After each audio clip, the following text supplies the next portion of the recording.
जय हिंद साथियों, स्वागत है आपका एसपी सेल्फ स्टडी में। मैं बात करने वाला हूं आज आरपीएफ कांस्टेबल और एसआई के नॉर्मलाइजेशन के बारे में। नॉर्मलाइजेशन कैसे काम करता है, कैसा क्या नियम है, सब कुछ बताने वाला हूं। और और इस वीडियो में बताऊंगा मैं आपके लिए किस शिफ्ट को 2019 में कितना नॉर्मलाइजेशन मिला था, कितना नहीं मिला था, सब कुछ बताने वाला हूँ।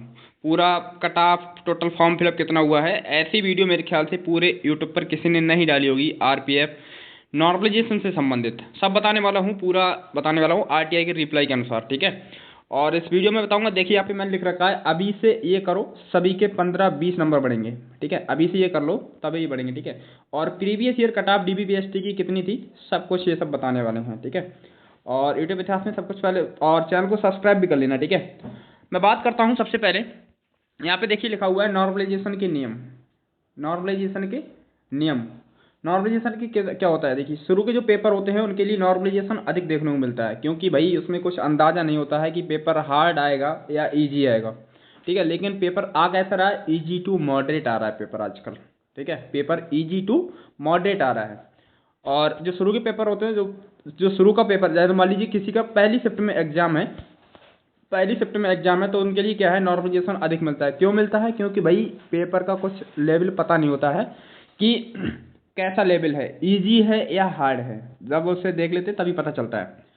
और हार्ड शिफ्ट को क्या है, नंबर ज़्यादा मिलते हैं। हार्ड शिफ्ट को नंबर क्या है, ज़्यादा मिलते हैं। जैसे एक से ऐसे मान लीजिए कोई कोई मान लीजिए आज एग्जाम है, तो वो 3 शिफ्टों में एग्जाम होने वाला है। एक शिफ्ट, पहली शिफ्ट, दूसरी शिफ्ट, तीसरी शिफ्ट, इन 3 शिफ्टों में एग्जाम होने वाले हैं, ठीक है मित्र।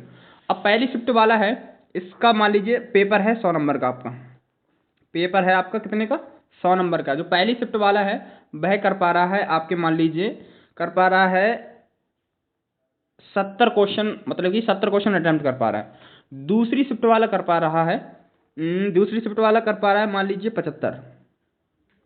और तीसरी शिफ्ट वाला कर पा रहा है 90 क्वेश्चन अटेम्प्ट कर पा रहा है। तो ऐसी सिचुएशन में किसे सबसे ज़्यादा नॉर्मलाइजेशन मिलेगा, जिसका एग्जाम पहली शिफ्ट में होगा उसके लिए सबसे ज़्यादा नॉर्मलाइजेशन मिलेगा, ठीक है। और मान लीजिए 100 नंबर का है, अगर इतने नंबर पे कट ऑफ लगाई गई है, अगर देखिए थोड़ा आपके लिए डाटा बताऊँ मैं। मान लीजिए 200 नंबर का है, ठीक है। नॉर्मलाइजेशन कैसे काम करता है, 200 नंबर का पेपर है कोई, ठीक है। कितने का, 200 नंबर का पेपर है। अब क्या करता है, एक व्यक्ति लेकर के आता है 180, ठीक है। एक लेकर के आता है 160, और एक व्यक्ति लेकर के आता है 140, और एक व्यक्ति लेके आता है 190। 200 पे कट ऑफ गई है, मान लीजिए कोई भी एग्जाम है, जरूरी नहीं आरपीएफ का ही हो, 200 नंबर पे कट ऑफ गई, ठीक है। और ऐसी सिचुएशन में क्या किया जाएगा, तो इस व्यक्ति सभी का औसत लिया जाएगा, ठीक है। इन सभी का क्या किया जाएगा, औसत लिया जाएगा। अब इन औसत में क्या किया जाएगा, औसत लेकर के इसके मान लीजिए फिर इसके लिए क्या किया जाएगा, इसके लिए 200 किया जाएगा। इसके जो पहली शिफ्ट वाला होगा उसके 20 नंबर बढ़ाए जाएंगे, इसके 40 नंबर बढ़ाए जाएंगे, और इसके बढ़ाए जाएंगे कितने, 60 नंबर बढ़ाए जाएंगे, तभी तो 200 के आसपास पहुंचेगा। और इसके जो 190 है, इसके कितने नंबर, 10 नंबर बढ़ाए जाएंगे, ठीक है। ऐसे नॉर्मलाइजेशन काम करता है। और देखिए जिसका नंबर ज़्यादा बढ़ रहा है और किसी के नॉर्मलाइजेशन में नंबर घट भी जाते हैं, ठीक है। और केवल कुछ छात्रों को ही नॉर्मलाइजेशन मिलता है भाई, ये नहीं कि सभी के लिए मिल जाए। केवल कुछ छात्र होते हैं, उन्हीं के लिए नॉर्मलाइजेशन का फ़ायदा मिलता है, ठीक है। वही इजी टू मॉडरेट होता है तब, ठीक है। क्या इनका कभी, इसका सटीकता का कोई महत्व है नॉर्मलाइजेशन में, कितने क्वेश्चन अटेम्प्ट कर रहे हैं, इनका कोई महत्व है। सही प्रश्न गलत करने पर कुछ महत्व है, नॉर्मलाइजेशन पे असर पड़ता है क्या, गलत प्रश्न करने पर कोई असर पड़ता है। ये 4 नियम आपने देखा होंगे, ऐसे कुछ। तो मैं इस सबकी के बारे में बताऊंगा आपके लिए, सटीकता, अटेम्प्ट, सही प्रश्न, गलत प्रश्न, इनका कुछ असर पड़ता है नॉर्मलाइजेशन में, जब नॉर्मलाइजेशन किया जाता है। हालांकि अगर आपके एग्जाम में नेगेटिव मार्किंग है तो वो तो नंबर कटेंगे ही कटेंगे, अगर आपने क्वेश्चन गलत कर दिए तो। वैसे आपके लिए वैसे आपके नंबर नहीं कटेंगे, अगर क्वेश्चन गलत किए तब नंबर कटेंगे। जो आपकी नेगेटिव मार्किंग है तब, वैसे नहीं कटेंगे। कटेंगे कब, जब नॉर्मलाइजेशन में कटेंगे। लेकिन इनका कोई महत्व है क्या नॉर्मलाइजेशन में, ये भी बताने वाला हूँ, ठीक है। देखिए आपके लिए थोड़ा बता दूँ, 5 फरवरी 2019 को फर्स्ट शिफ्ट में जो जिसका भी एग्जाम था, उनके नॉर्मलाइजेशन में 8.71 मार्क्स इंक्रीज हुए थे, मतलब कि 8 नंबर, 8.5 नंबर तक बढ़े थे 5 फरवरी 2019 में फर्स्ट शिफ्ट वालों के। और 9 फरवरी 2019 की फर्स्ट शिफ्ट थी, उसमें 4 नंबर तक बढ़े थे, इंक्रीज हुए थे। और जो भी शिफ्ट है अभी नीचे दिख रहे हैं, इसकी शिफ्ट की जानकारी नहीं है, अभी मेरे पास आई नहीं है इसकी। इसमें 12.45 नंबर इंक्रीज हुए थे अभी इस शिफ्ट की जानकारी मेरे को पता नहीं है, जैसे ही पता चलेगी मैं आपको ये बता दूंगा कि इस शिफ्ट के 12.45 नंबर बड़े थे। और जो 9 फरवरी को जिसका एग्जाम था, 9 फरवरी 2019 की पहली शिफ्ट में, उसके 4.02 नंबर बड़े थे नॉर्मलाइजेशन की वजह से। मान लीजिए किसी का 100 नंबर बन रहा था तो उसका 104.02 नंबर हो गया था, समझे, ये सब हो गया था। और देखिए जो 11 फरवरी थी ना, 11 फरवरी को जिसका भी एग्जाम था 2019 को, थर्ड शिफ्ट में, उसके 8 नंबर तक बढ़े थे। उन लोगों के कितने, 8 नंबर इंक्रीज हुए थे, 8 नंबर तक। और जिसका भी एग्जाम 3 फरवरी 2019 को था, 3 फरवरी 2019 को था, थर्ड शिफ्ट में, उनके 15 मार्क्स मतलब कि 15 नंबर इंक्रीज हुए थे। मतलब कि किसी का अगर 100 नंबर बन रहा था ना तो उसका हो गया था 115 हो गया था बढ़ करके, 115 नंबर हो गया था बढ़ करके मेरी भाई, ठीक है। और आरपीएफ ग्रुप डी और सी नॉर्मलाइज मार्क्स क्या चीज़ है देखिए ना, मतलब कि पहले ग्रुप चलते थे, group A B C D E F, ऐसे ग्रुप चलते, हालांकि अब उन ग्रुपों के लिए क्या है, हटा दिया गया है। और 6 फरवरी 2019 6 फरवरी 2019 को फर्स्ट शिफ्ट में जो जोन सी था, सी जोन के कितने नंबर बढ़े थे, 9.75 मार्क्स इंक्रीज हुए थे नॉर्मलाइजेशन की वजह से। मतलब कि किसी का अगर 100 नंबर भी बढ़ रहा था तो उसके 109.75 नंबर हो गए थे, ठीक है, और उसका सिलेक्शन भी हो गया था। और 19 फरवरी 2019 को सेकंड शिफ्ट में जोन सी से जिसका भी नंबर थे उसके 5 नंबर बढ़े थे, उसके 5 नंबर बढ़े थे। और 19 फरवरी 2019 वालों के, थर्ड शिफ्ट वालों के सी जोन के 4 नंबर बढ़े थे, ठीक है, कितने, 4 नंबर बढ़े थे मेरे भाई। ये बात समझ में आ गई। तो भाई देख लीजिए कैसा क्या चीज़ है। अब थोड़ा आपके लिए बता दूं, ये है नॉर्मलाइजेशन का फार्मूला। इसमें क्या क्या देखा जाता है, देखिए यहाँ पे जो एन दिया है ना, एन एन किसको दिखा रहा है, नॉर्मलाइज मार्क को दिखा रहा है। x2 यहाँ पे x2 लिख रखा है नीचे, देखिए बटे में, ये वाला फार्मूला है, ये सब देख लीजिए, ठीक है। देखिए मैं थोड़ा पेन छोटा कर लेता हूँ। x2 का मतलब है immediate higher percentile score in base shift, मतलब कि परसेंटाइल स्कोर जिसका भी हाई होगा उसका वही लिखा हुआ है इस पे। और x2 का मतलब है percentile score in base shift lower, मतलब कि सबसे हाई परसेंटाइल स्कोर माइनस सबसे कम percentile score in base shift. By two का मतलब है, और x2 का मतलब है mark corresponding to x2 percentile score in base shift, इसका मतलब ये है, ठीक है, मतलब कि घटा दिए जाते हैं, ठीक है। देखिए और बाई वन का मतलब क्या है, यही देख लीजिए आप, मैं इसका हिंदी में बताऊंगा, ठीक है, हालांकि इसमें बता दूंगा अभी, ये सब फार्मूला ये सब होता है, ठीक है। आप बताइए इसमें कहीं पे, अब मैंने जो शब्द लिखे थे वहाँ पे, यहाँ पे देख लीजिए मैंने जो पे शब्द लिखे थे, सटीकता, अटेम्प्ट, सही प्रश्न गलत प्रश्न, यहाँ पे ये शब्द देखना कि कहीं पे लिखे हुए हैं accuracy, true, wrong, attempt rate, ये सब लिखा हुआ है क्या उसमें, इस फार्मूले में देखो। इस कहीं पे ये जो नोटिस आया ना, ये कब आया है, 4 तारीख 11वां महीना 2024 को, अभी हाल ही में नोटिस आया है।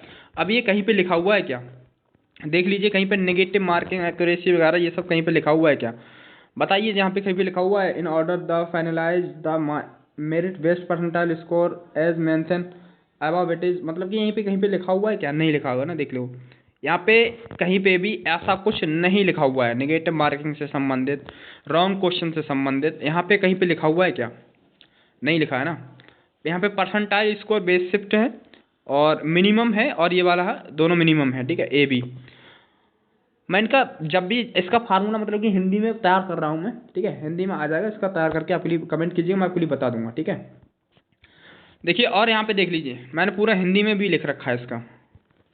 आधार शिफ्ट का चयन, बेस शिफ्ट वह शिफ्ट है जिसमें सीबीटी की सभी शिफ्टों में सबसे अधिक माध्य मतलब कि औसत होता है, जिससे में सबसे अधिक औसत होता है।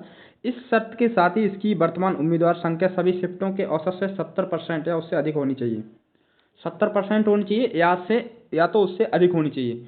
यदि दो शिफ्टों का सबसे अधिक माध्य समान है, दो शिफ्ट हैं उनका जो औसत है वो समान है, तो सबसे अधिक व्यक्तिगत अंक वाली शिफ्ट को बेस शिफ्ट माना जाएगा, ठीक है। यदि सबसे अधिक माध्य और सबसे अधिक व्यक्तिगत अंक दोनों समान हैं तो टाई को तोड़ने के लिए सबसे अधिक वर्तमान संख्या वाली शिफ्ट को बेस शिफ्ट माना जाएगा, ठीक है, बेस शिफ्ट माना जाएगा। और सामान्यकृत अंकों की गणना एक्स किसी विद्यार्थी का प्रतिशत स्कोर है। एक्स यहाँ पे क्या है, किसी भी विद्यार्थी है उसका प्रतिशत स्कोर है। यदि बेस शिफ्ट में एक्स प्रतिशत स्कोर पाया जाता है, जो बेस शिफ्ट है ना उसमें एक्स प्रतिशत स्कोर पाया जाता है, तो संबंधित सामान्यीकृत अंक n सीधे उपलब्ध होते हैं। अन्यथा इंटरपोलेशन के मानक गणितीय सूत्र का उपयोग किया जाना चाहिए। ठीक है, मानक गणितीय सूत्र मतलब कि नॉर्मलाइजेशन का फार्मूला। देखिए यहाँ पे का में क्या लिख रखा है, का में देखिए, का में उन अभ्यर्थियों के लिए जिनका प्रतिशत अंक बेस शिफ्ट प्रतिशत के न्यूनतम अंक से अधिक या उसके बराबर है। बेस शिफ्ट है ना, औसत मतलब कह सकते हैं, उसके अधिक है या तो उसके बराबर है। यहाँ पे ये फार्मूला होता है n बराबर 2 into X X minus X Y, मतलब कि वही फार्मूला, ये वाला फार्मूला भाई, ये वाला। ठीक है, यहाँ पे यही वाला फार्मूला लिखा है। और सामान्यीकृत अंक x2 बेस शिफ्ट में तत्काल उच्च प्रतिशत स्कोर है, x1 बेस शिफ्ट में तत्काल निम्न प्रतिशत है, और y2 बेस शिफ्ट में x2 प्रतिशत स्कोर के अनुरूप अंक है, y1 बेस शिफ्ट में x प्रतिशत स्कोर के अनुरूप अंक है।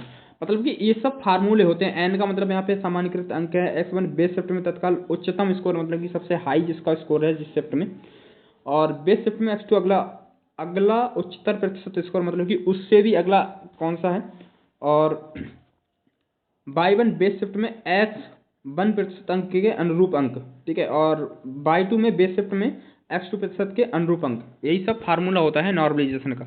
अब बताइए उसमें कहीं पे लिखा हुआ है क्या कितना गलत करने पर कितना क्या है, लेकिन हाँ उसका ध्यान रखेंगे कि आपके एग्जाम में 1/3 की नेगेटिव मार्किंग है, 1/3 की नेगेटिव मार्किंग है, उसका ध्यान रखेंगे।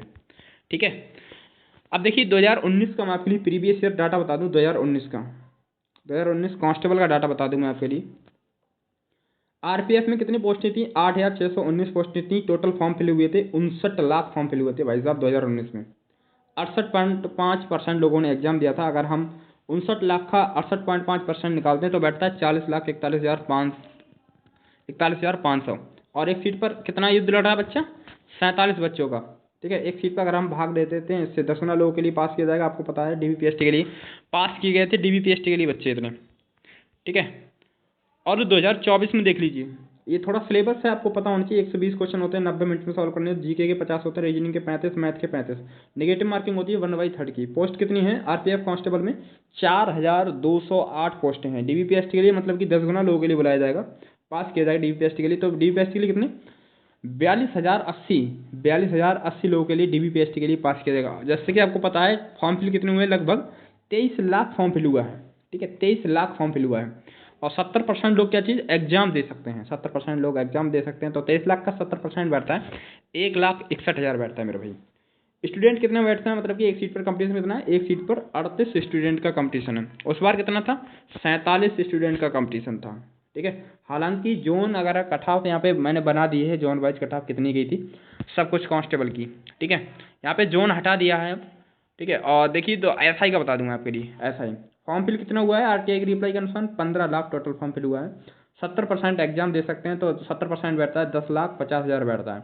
10 गुना लोगों के लिए डीबीपीएसटी के लिए पास किया जाएगा। डीबीपीएसटी तो बैठता है 4,520। अगर हम 4,520 से भाग दे देते हैं तो एक सीट पर जो कंपटीशन बैठता है 232 स्टूडेंट का कंपटीशन बैठता है। अब इसी को देखते हुए कट ऑफ कितनी जा सकती है आरपीएफ एसआई की।